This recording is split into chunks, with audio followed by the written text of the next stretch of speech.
Pero bago tayo magpatuloy ay pakilike ang ating video.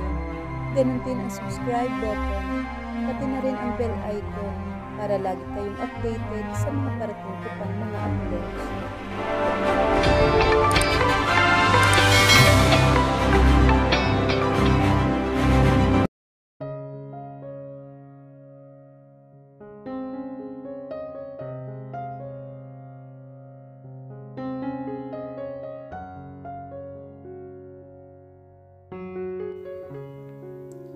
Sikat ng araw ang nagpagising kay Lucy. Naramdaman niya ang pagpitik sa sentido niya. Naalala pa niya ang pagbuhat sa kanya ni Gael. Tiningnan niya ang damit at nakitang shirts lamang iyon. Amoy Gael kaya ito ang sando niya. Suot niya pa rin ang underwear niya, kaya nakakagaan ang kanyang loob. May gamot at orange juice sa tabi niya. Ininom niya iyon bago sinilip ang silid. Hindi niyan makita si Gael. 11 na ng umaga noon. Bababa na sana siya sa kama nang bumukas ang pintuan. Pumasok si Gael na may dalang isang bowl ng chicken noodles at 2 avocado toast. "Hi," bati nito. Nilapag nito sa mesa ang pagkain bago siya inaya nito. Hinawakan nito ang kamay niya at pinaupo siya nito sa kandungan nito at hindi mapigilan ng mga paru-paro sa tiyan niya ang sobrang kilig na nararamdaman. Ang ganito kalapit kay Gael ng maaga ay may hangover ay hindi maganda para sa kanya. Lumilipad ang isip niya sa mga eksenang napakababastos. Nakalimutan ba niyang sabihin na topless pa si Gael? Anong view? Anong pagkain? "Are you okay now?" Tanong nito habang nakangiti sa kanya. Tahimik naman siyang tumango. "Parang tulog pa iyong diwa mo." Ginulo nito ang buhok niya bago sinimulan siyang pakainin. "Okay lang naman." Napalunok siya nang dumako na naman ang mga mata niya sa katawan nito. Ngumisi ito. "Kumain ka na, okay?" Pinakain nga siya nito habang nakakandong pa rin siya. Hindi niya alam kung paano niya nalunok ang mga kinakain. It was good pero sobrang distracted siya sa katawan nito. Tumayo na siya para sana maligo pero napatigil siya. Kanina pa niya gustong gawin ang nasa isip niya. Humarap siya kay Gael.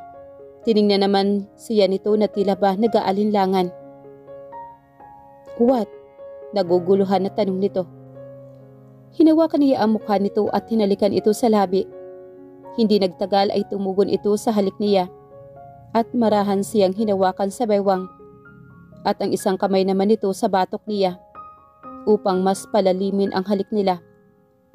Dahil nakaupo nga ito ay umupo siya paharap dito. Sinipsip nito ang ibabang labi niya at mas hinila pa siya papalapit dito. Namiss niya ito at mukhang ito rin. Saglit silang naghiwalay para makalanghap ng hangin bago bumalik sa halikan. Ang mga kamay nito ay nakapatong sa kanyang mga balikat. Ang kanyang mainit na balat ay nagpapasiklab sa kanyang pagnanasa. Mas nag-init pa ang pakiramdam niya nang haplusin nito ang hita niya. He was a few inches from her waist nang tumunog ang cellphone nito. Hindi nila pinansin iyon noong una pero makulit talaga ang caller. "Gael!" Nakikinig ito sa tumawag ngunit hindi naputol ang titig nito sa kanya. Napabuntong hininga ito nang matapos ang tawag. "Sino yon?" "It's Ryan. May Olympic sa club every year. Guys versus the ladies." Napatango siya. Ganoon ba?" "Yeah. Medyo kailangan tayo doon." Tumayo na siya. "I'll take a shower then."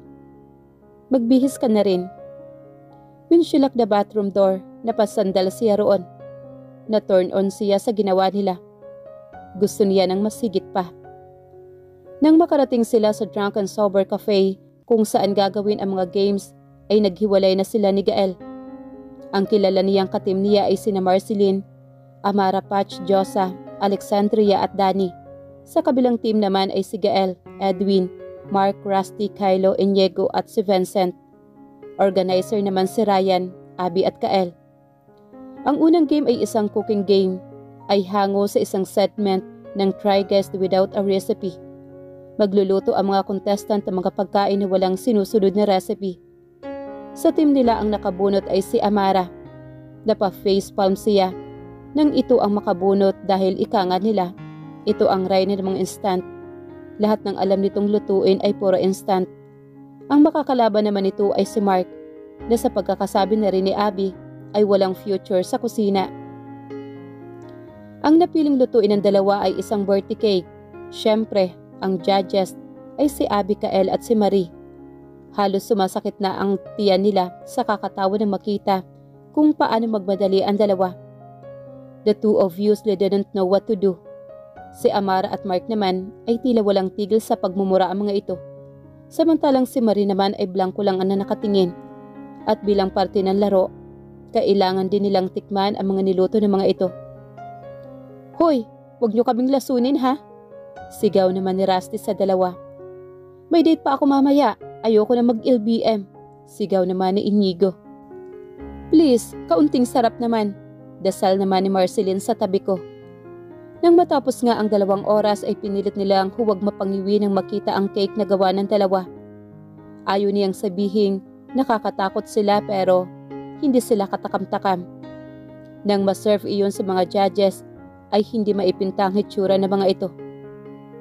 "Bro, sorry ha. Humingi kami ng cake at ang ibinigay mo sa amin ito?" Sabi naman ni Kael kay Mark. "Ngunit cake ba talaga to?" Umaasa pa ring tanong naman ni Kael. "Kung sa tingin mo ang isang cake ay may folding like a textures, kung gayon, hindi ito isang cake."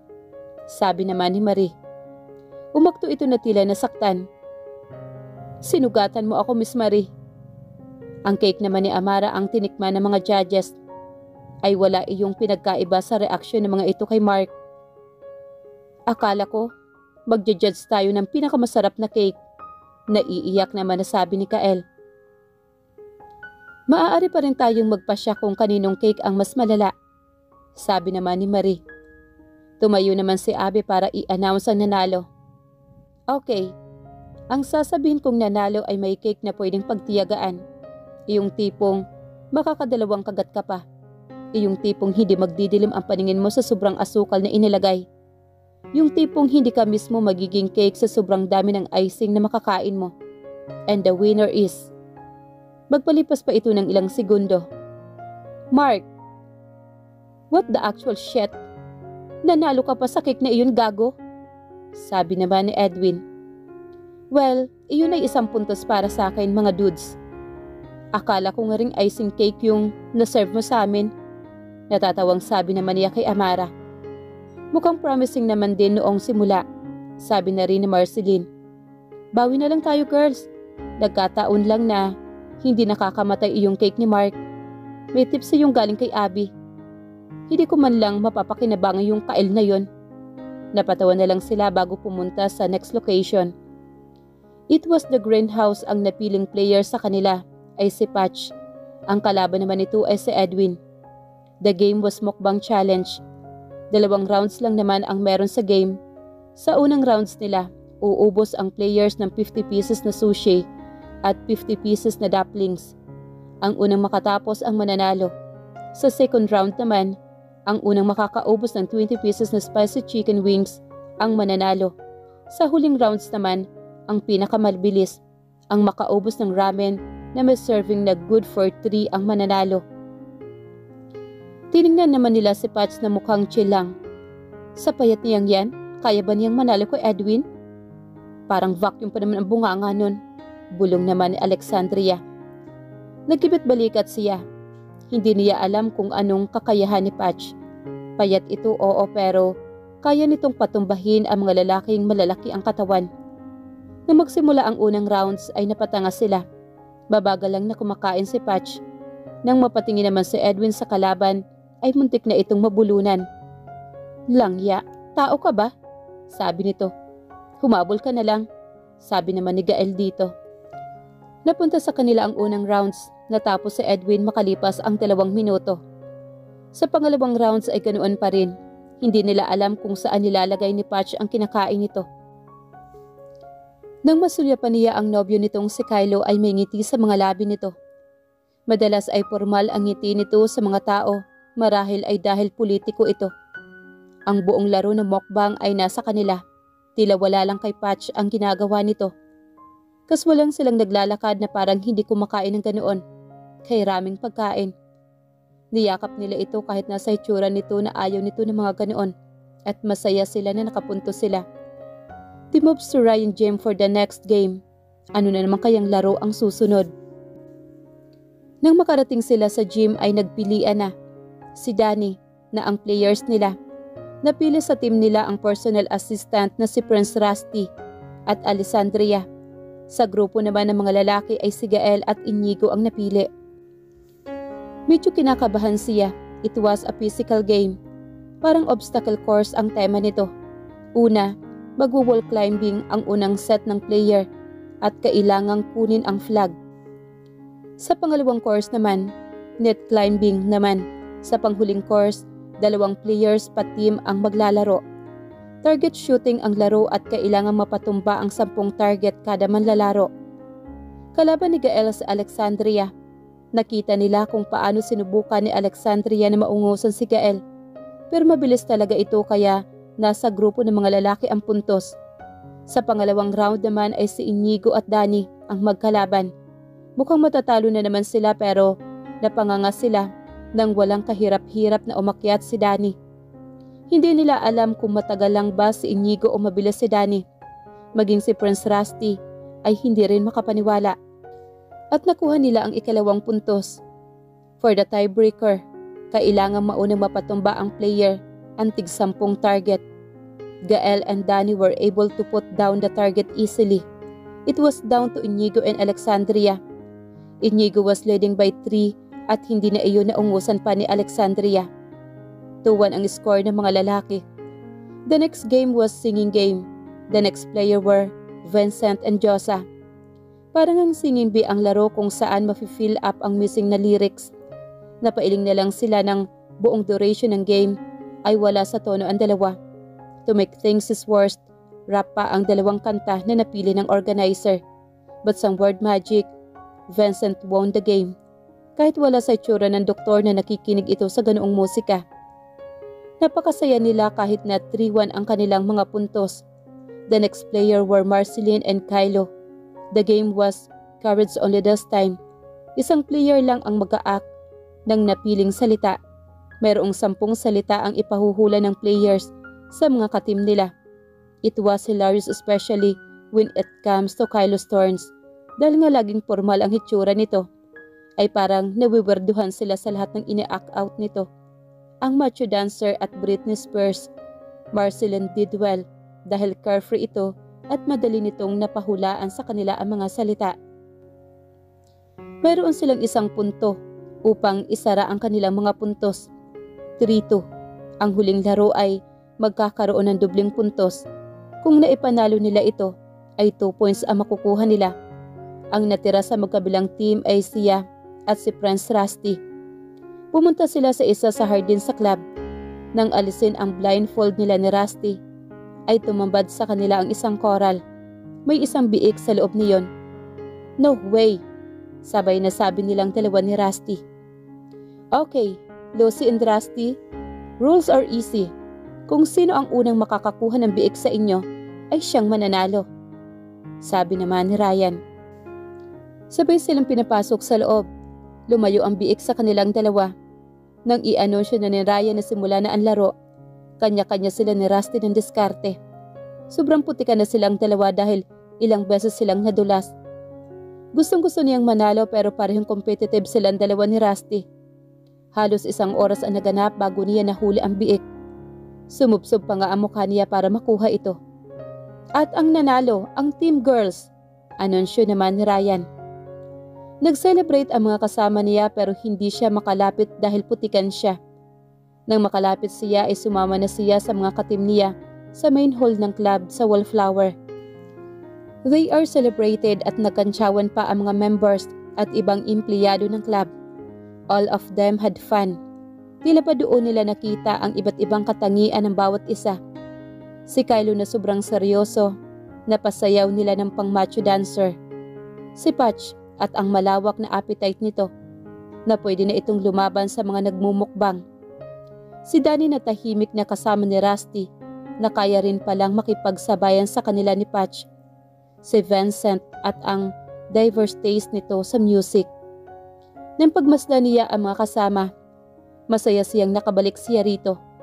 Dito sa club na ito, sila ang pamilya niya kahit na mayayaman. Mataas ang antas nito sa lipunan. Ang karamihan sa mga miyembro, hindi niya nararamdaman iyon. They were humble and fun to be with. Marami pa sa mga members niya na hindi pa niya kilala. She's excited about the stories that unfold inside the place. After a couple of glasses ay nagsimula na silang magsiuwian. All of them are tired from that activities.